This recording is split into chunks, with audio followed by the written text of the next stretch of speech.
తెలంగాణ స్టేట్కి సంబంధించి ఈ పాస్ స్కాలర్షిప్ రెన్యువల్ ఎట్లా చేయాలి అనేది ఈ వీడియోలో నేను చెప్తాను. ఈ 26-27 అకాడమిక్ ఇయర్కి సంబంధించి కొంచెం ప్రాసెస్ అయితే మారింది. అండ్ కావాల్సిన డాక్యుమెంట్స్ అప్లోడ్ చేయాల్సిన డాక్యుమెంట్స్ కూడా మారాయి. అవేంటో నేను ఈ వీడియోలో చెప్తాను. స్కిప్ చేయకుండా లాస్ట్ వరకు చూడండి. మరి కొందరు ఫ్రెండ్స్కి షేర్ చేయండి. చాలా ఈజీ అయిపోయింది ఈసారి. సో ఇక్కడ పోస్ట్ మ్యాట్రిక్ స్కాలర్షిప్ సర్వీసెస్ అని కనబడుతున్నాయి కదా, సో దాని మీద క్లిక్ చేయండి. కొంచెం పైకి స్క్రోల్ చేయండి. ఇక్కడ చూడండి 4th పాయింట్లో మనకి post matric scholarship for renewal అని ఉంది. సో ఇక్కడ ఫస్ట్ ఇక్కడ renewal pre registration for all documents ఉంది కదా, దీని మీద క్లిక్ చేయాలి. 2 స్టెప్పుల ద్వారా మనం చేయాల్సి ఉంటుంది ఈసారి. సో దీని మీద క్లిక్ చేసినాక ఏంటంటే ఇక్కడ ఎస్ఎస్సి టైప్ రెగ్యులరా సప్లిమెంటరీ సెలెక్షన్ చేసుకోండి. And SSC pass of year, A academic ఇయర్లో ఏ ఇయర్లో పాస్ అయ్యారు, అకాడమిక్ ఇయర్ కాదు, ఏ ఇయర్లో పాస్ అయ్యారు అనేది ఇయర్ సెలెక్షన్ చేసుకోండి. And SSC examination number, nothing but hall ticket number entry చేయండి. అండ్ అప్లికేషన్ నెంబర్ అంటే మీ previous year scholarship number entry చేయండి. ఎంట్రీ చేసేసి గెట్ డీటెయిల్స్ అనండి. మీ డీటెయిల్స్ ఇక్కడ కింద సేమ్ టు సేమ్ మ్యాచ్ అవుతాయి, దిగుతాయి. మీయేనా కాదా అని ఒకసారి క్రాస్ చెక్ చేసుకోండి. ఓకే ఉంటే కింద సబ్మిట్ బటన్ ఉందిగా గ్రీన్ కలర్లో, సబ్మిట్ చేయండి. ఓకే, 2 స్టెప్పుల ద్వారా ఈసారి పెట్టాడు, చాలా ఈజీగా పెట్టాడు.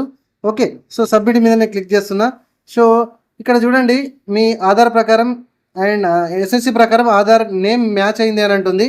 ఓకే మీద క్లిక్ చేయండి. ఒకవేళ ఆధార్ ప్రకారం ఎస్ఎస్సి ప్రకారం ఆధార్ మ్యాచ్ కాకుంటే ఖచ్చితంగా మ్యాచ్ చేయించుకోండి. ఆధార్ సెంటర్కి వెళ్ళి కరెక్ట్గా చేయించుకోండి. సో ఇక్కడ your application has been renewed successfully అని అంటుంది. కానీ ఇంకా సెకండ్ స్టెప్ ఉందండి, ఇప్పుడే కాలేదు. ఓకే, ఏమంటుంది, నియరెస్ట్ మీ సేవా సెంటర్కి వెళ్ళి ఆధార్ అథెంటికేషన్ అంటే తంబు వేసి రండి సెకండ్ స్టెప్ కోసం అని మనకి ఇక్కడ చెప్తుంది క్లియర్గా రెడ్ మార్క్లో. ఓకే, సో ఈ క్యాండిడేట్ నేను మీ సేవా సెంటర్కి పంపించిన, సో ఆధార్ అథెంటికేషన్ వేసి రావడం అయితే జరిగింది. సో మళ్ళీ ఈ స్టెప్కి రండి. ఇక్కడ రెన్యువల్ రిజిస్ట్రేషన్ కనబడుతుంది కదా, మళ్ళీ 4th పాయింట్లోనే. సో హోమ్ పేజ్కి వచ్చినా మళ్ళీ ఇదే పేజ్కి రండి, నో ప్రాబ్లం. ఇక్కడ ఏమైనా కన్ఫ్యూజ్ అవుతారని మీరు అనుకుంటే ఇక్కడ క్లిక్ చేయండి. ఓకే, ఇప్పుడు సెకండ్ స్టెప్ చేస్తున్నాము. అక్కడ ఆల్రెడీ అయిపోయిందని అంటుంది కదా, అంటే లేదు పొరపాటు పడ్డట్టే మీరు. ఓకే, సో ఇక్కడ చూడండి ప్రీవియస్ అప్లికేషన్ నెంబర్. సో ఇందాక మనం ఎంటర్ చేసాము లాస్ట్ ఇయర్కి సంబంధించిన మన స్కాలర్షిప్ నెంబర్ అది. And SSC pass of type రెగ్యులరా సప్లిమెంటరీ సెలెక్షన్ చేసుకున్నాము. And hall ticket number, SSC hall ticket number enter చేసాము. అండ్ ఈ ఎస్ఎస్సి పాస్ ఆఫ్ ఇయర్ కూడా ఎంట్రీ చేసినాము. అండ్ ఆధార్లో ఉన్నటువంటి మీ పేరు ఏ విధంగా ఉందో ఆ విధంగా ఇక్కడ ఎంట్రీ చేసేసి get application details green colour మీద క్లిక్ చేయండి. ఓకే, సో ఖచ్చితంగా ఆధార్తో మీ ఎంట్రీ చేసినటువంటి మీ ఎస్ఎస్సి మెమో కావచ్చు, లేకపోతే మొత్తానికైతే ఆధార్ ప్రకారంగా ఎస్ఎస్సి మెమో ఉండాలి, గుర్తుపెట్టుకోండి. సో ఇక్కడ చూడండి మొబైల్ నెంబర్ ఉంది. సో ఇక్కడ మొబైల్ నెంబర్ మీ దగ్గర అవైలబుల్ ఉన్నది అనుకుంటే నో కంటిన్యూ వెళ్ళండి. లేకపోతే మార్చాలి అని మీరు అనుకుంటే, ఆ మొబైల్ నెంబర్ లేదు అనుకుంటే ఎస్ మీద క్లిక్ చేయండి. పక్కకు బాక్సెస్ ఎనేబుల్ అయితే కొత్త నెంబర్ ఎంటర్ చేయండి. ప్రతిదీ కూడా అంతే. ఫర్ ఎగ్జాంపుల్ ఈమెయిల్ కూడా అంతే. మార్చాలి అనుకుంటే ఎస్ మీద క్లిక్ చేయండి. మార్చద్దు అవసరం లేదనుకుంటే నో మీద క్లిక్ చేయండి. అండ్ కాలేజ్ డీటెయిల్స్ కూడా చాలామంది ఒక 30% 40% షిఫ్ట్ అవుతూ ఉంటారు కాలేజీలు. వాళ్ళు ఈ రెన్యువల్ టైంలో ఖచ్చితంగా కొత్తగా షిఫ్ట్ అయిన కాలేజీలకు ఎస్ మీద క్లిక్ చేసి ఆ college district mandal college name selection చేసుకోండి.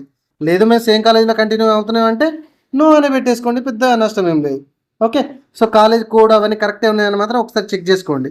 తర్వాత కాలేజ్ అడ్మిషన్ డేట్ ఈ 26-27 లేదా మీరు ఏ అకాడమిక్ ఇయర్కి సంబంధించి మీరు రెన్యువల్ చేద్దామని అనుకుంటున్నారో ఆ అకాడమిక్ ఇయర్ అక్కడ కాలేజ్ అడ్మిషన్ డేట్ ఎప్పుడు స్టార్ట్ అయింది మీ కాలేజ్ అనేది కరెక్ట్గా ఎంటర్ చేయండి. ఇది మీరు మీ స్కాలర్షిప్ డిపార్ట్మెంట్ని అడిగినా చెప్తారు, మీ ప్రిన్సిపల్ గారిని అడిగినా చెప్తారు, లేకపోతే మీ హెచ్ఓడి అడిగినా కూడా చెప్తారు.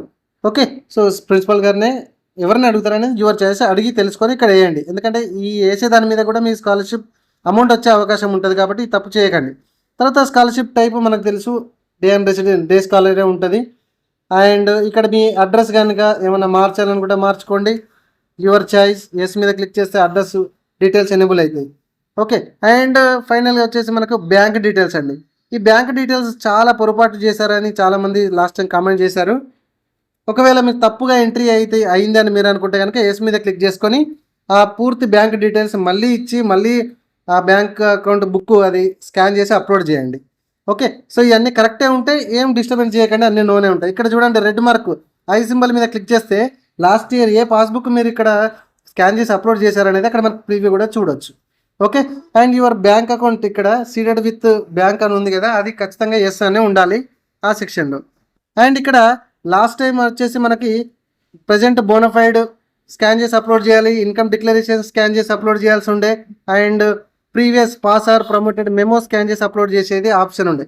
కానీ ఇప్పుడు కేవలం ఒక ఏంటి లాస్ట్ ఇయర్ లేదా previous year nothing but passed memo, last time sem memo కావచ్చు, లాస్ట్ ఇయర్ ప్రమోటెడ్ మెమో కావచ్చు, అది ఒక్కటి మాత్రం స్కాన్ చేసి అప్లోడ్ పెట్టండి ఈసారి. మరి అదేంటో తెలియదు, ఇంకేమైనా అప్డేట్ చేస్తారో ఫ్యూచర్లో, మళ్ళీ ఏమైనా స్కాన్ చేసి అప్లోడ్ చేయమంటే తెలియదు.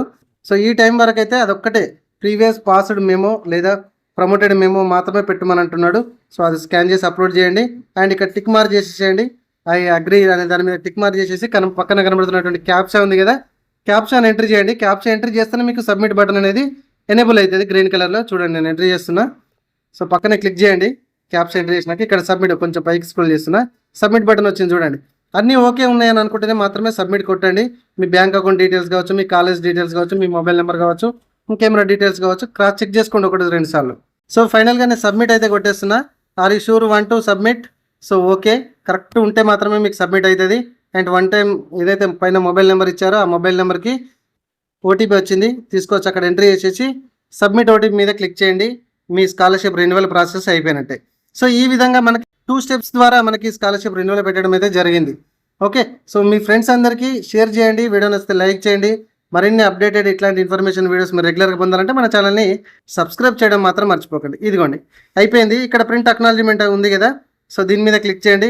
మీ స్కాలర్షిప్ రెన్యువల్ అక్నాలజ్మెంట్ ఇది అప్లికేషన్ అయితే వచ్చేసింది. ఇక్కడ ప్రింట్ మీద క్లిక్ చేసుకోండి. And save as PDF option ఉంటుంది, లేకపోతే ప్రింట్ ఆప్షన్ ఉంటుంది. ప్రింట్ తీసుకోండి. అండ్ బ్యాక్ వచ్చి మళ్ళొకసారి ఇంకొక పేజీ కూడా ఉంటుంది. ఇక్కడ మనకు చూడండి ప్రింట్ అక్నాలజ్మెంట్ అని. సో ఇది కూడా, ఈ రెండు కూడా మీ సంబంధిత కాలేజీలో వాళ్ళు అడిగినటువంటి ఇంకేమైనా ప్రూఫ్స్ జిరాక్స్ సెట్ అడిగితే దాంతోపాటుగా హ్యాపీగా ఇచ్చేసేయండి. ఇది మన తెలంగాణ ఈ పాస్ సంబంధించి స్కాలర్షిప్ రెన్యువల్ చేసే స్టెప్ బై స్టెప్ ప్రాసెస్ మనం ఇప్పుడు తెలుగులో ఎక్స్ప్లెయిన్ చేసుకున్నాం. Thank you.